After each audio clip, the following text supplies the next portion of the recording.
Hey, one more time for Brand Barnstead. Danny Pastel, everybody. Look at one person and another person. All right, you guys. Listen here. You guys are like the building blocks of an audience, and we're trying to build on this foundation. And the more we laugh, the stronger the audience will get. We're going to filter in and out. You understand what's going on here, yes? I love your sweater, by the way.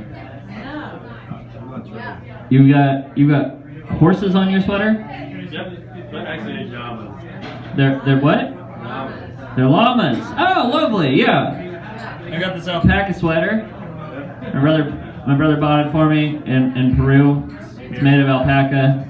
It's got alpacas on it. And then after he bought it for me, he bought a lunch consisting primarily of, what do you guess?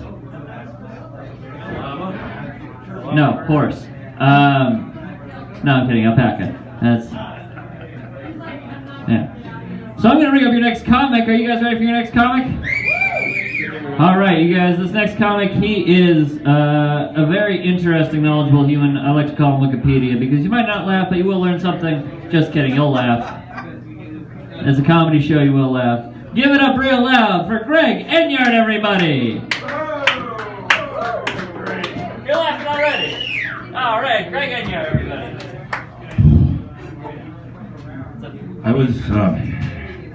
I was born March 15th, 1933, to bright lights and a scalpel. My parents arrived a fortnight later and ordered my immediate circumcision and sale on the open market. My foreskin fetched a tidy double eagle coin, and my life itself a burlap sack of Weimar-era promissory notes. I drive a leveraged Taiwanese convertible so I can watch my hairline recede in real time. I never got around to having kids, but you can find me every Father's Day whispering into a dumpster behind Planned Parenthood. A card would be nice. Phone call. But I do want to leave a legacy, so I adopted a Galapagos tortoise puppy and purchased a bonsai tree.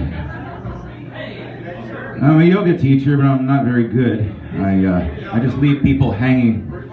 I was recently walking through a farmer's market with my age-appropriate lady friend of the moment when out of an organic artichoke tent came frolicking, all 24 years old, a sharp-shouldered strawberry blonde, 5'7" and freckles, encyclopedic knowledge of the Boer Wars, poking me in the chest, saying, "You made me sore for 4 days." Now, I drink and I forget shit, but I think I'd remember that. Oh, yes, it was you. Run away with me to Paris. I'll buy you all the galwas you can smoke. We'll have a whirlwind romance, and I'll sell outdated Swanson's TV dinners from a 1930s era Peugeot pushcart. And you can sell fake Kate Spade handbags down by the Seine until one night you'll come home a little bit late, smelling like some other man's linen closet. Not my pre-war apartment, but some other man's linen closet.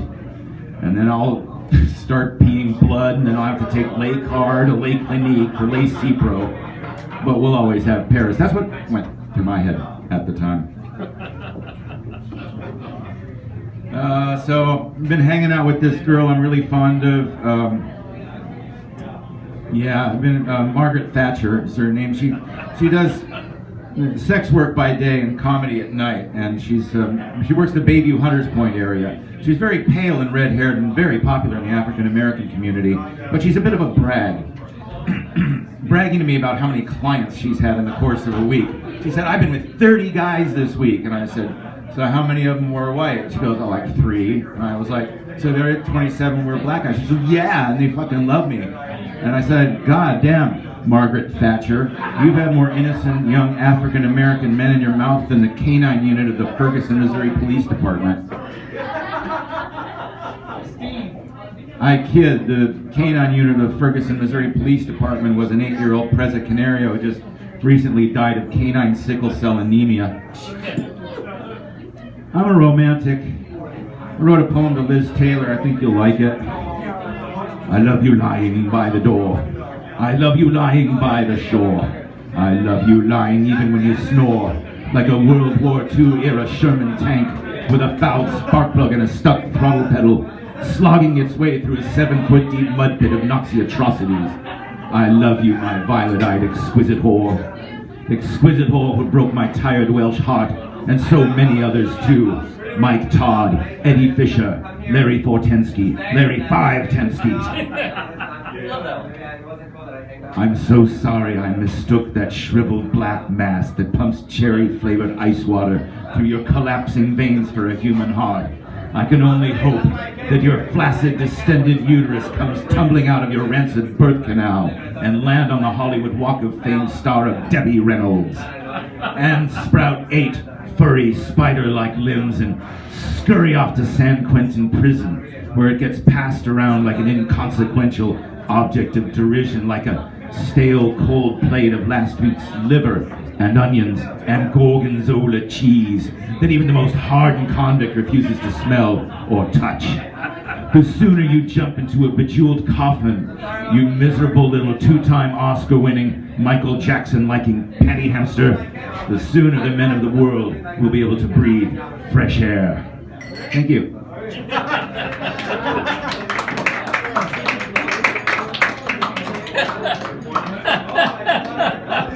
What did I tell you?